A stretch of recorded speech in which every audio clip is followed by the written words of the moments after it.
Okay, I'm here with Jordi, suspension guru. Is that your actual title? No. Is it? Know it all about suspension? Know a little bit. You know a lot. And I guess what I want to do is, now that I've got an absolute expert, you're an expert to the pros, hopefully you can be an expert to me. I want to talk about feelings today. Can we talk about feelings? Love to. People are always feeling that something is wrong on their suspension, but have nowhere to start on doing that. So what sort of feelings are common, the complaints you get a lot of the time, and what should they be going to fix that? I mean, first we should specify that whatever feelings you're having, you need to make sure that your product's been serviced. Right, yes. If you're starting with a clean slate, then we can start talking feelings. And how do they know when it needs servicing, other than counting the hours that they've done on their fork? Because we kind of get used to bad forks over time, but is there any telltale signs? That's true. I think a telltale sign is making adjustments when you've not made adjustments before. Right. Chasing something around. Yeah. Whether you're a good rider or a bad rider, or somebody that wants to fiddle with suspension or not, as soon as you start thinking that something's off, it might be time to service. Sure. So let's say someone is, diving maybe into their suspension, but they think their sag set up right. Is that a dial issue, or do you think maybe they've not set it up right? It could be both of those. That's the tricky thing with suspension, is that one thing can often feel exactly like another thing. Mm-hmm. Slow rebound can feel like firm compression. Slow rebound could also feel like air pressure is too low because the fork's riding lower. So what we always preach is the bracketing procedure, which basically is a foolproof way of running through your settings without even knowing what the knobs do. You run through the function of that knob and you start developing a feeling for what the suspension settings do. So we set up our sag, assume I'm all set up on my sag. Yep. What do I go for first? Do I hit rebound? Do I hit compression? On the bike side, I generally say you aim for rebound first. Bikes have an incredibly wide range of rebound adjustment, and if you get that wrong, it doesn't feel great. Mm-hmm. And for starters, we usually just do the push test. It takes a little bit of getting used to, but it's an easy enough place to just start. And would you say rebound is more weight dependent or pressure dependent? It's pressure dependent, okay. Which is weight dependent. Right. So in one way or the other, it's still weight dependent, which is why we set sag first, because that's going to govern your rebound speed. So usually on the channel, I recommend that we not ignore the charts, but go for sag measurements, so a percentage into the travel. Agreed. Straight away with kit on. Yep. That's your baseline. And then, what you're saying is maybe come back to the charts and look at the clicks dependent on the pressure that you've just put in your forks. Yes, that's a good place to start. You have to start somewhere. And if you have no idea, then at least start with the recommended pressure. Check your sag there. If you're good, then that's where you take off from. A lot of the time, I'll find people who, they've set up their sag fine, and they say, my forks just feel so firm, but I've got everything wide open, everything's nice and plush, but potentially that could be that they're too plush, right? Absolutely. So can you explain what packing down is to me? Packing down is generally a form of rebound. So your rebound is too slow, and as you hit each successive bump, obstacle, whatever, the fork stays lower in its travel. Sooner or later, you have no travel left to use, and the fork has packed itself down. Same with the shock. All the functions are the same, the process is the same. And if you, now obviously we try and move one dial at a time and not play with loads all at once. Definitely. And get mixed feelings. But if you're moving one, should you be moving another to compensate for any of the changes? Never as a go-to. So you don't just do it. You still do one, and then you think about moving the other one later. Because for one thing, you want that one change to be something that you can notice. And if you've changed two things, you have no idea which one just did what you're feeling. Yeah. So are there any common problems that you come across when you see people on their bikes and their setups, and you just see this one thing over and over again that people haven't done to set their bike up correctly for them? Yeah, 100%. And it's What's always skipping a step.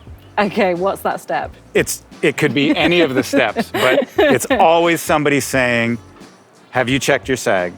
Yes. It's about 15 or 20. About like 15, yeah. 15 or 20, which one? Yeah. And then you check and it's 30. Okay. So it's really just making sure that you've done 1, 2, 3, 4. So let's talk about sag just quickly. There's a lot of range and different ranges for different forks and different travels. Some people talk about 15% and there's 30 on other models. Is there a golden rule for someone to say, right, you run 30 on the bigger travel forks, or you run 30 if you're a certain weight or a certain style of rider? How do people know what percentage sag they actually need?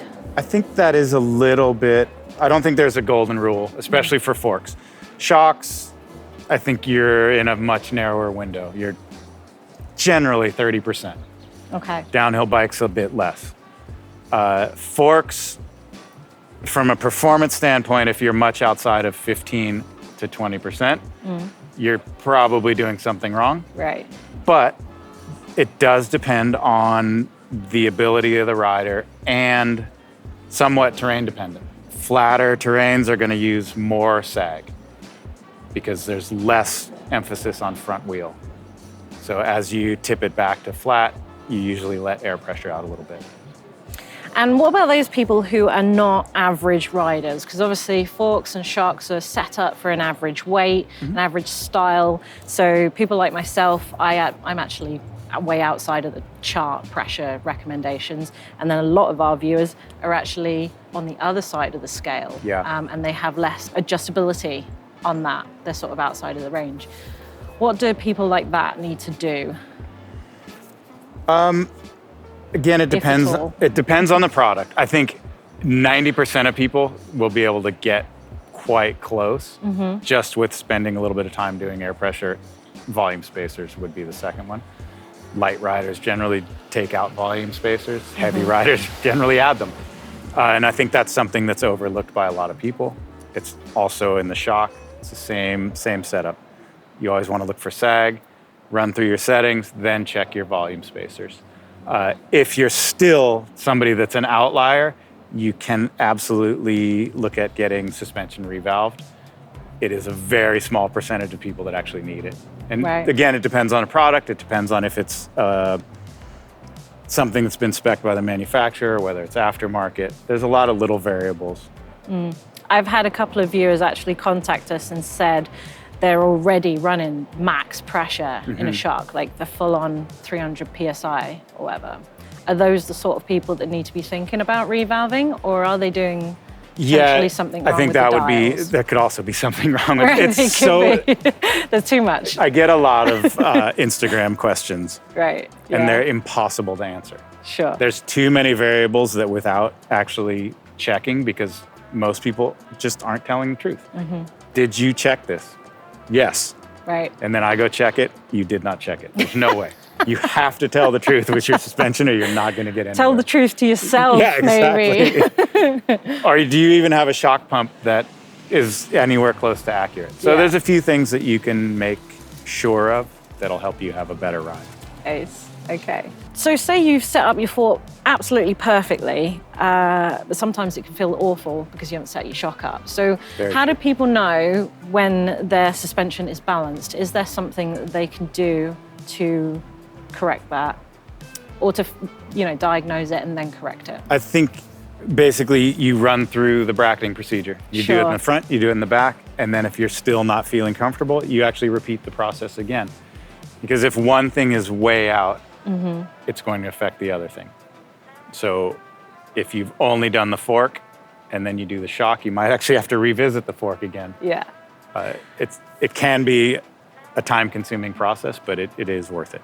And how important is sort of bike fit and setup in relation to suspension? So if someone changes something, should they be thinking about changing their suspension, or will it just be a matter of whether they feel like it's changed it?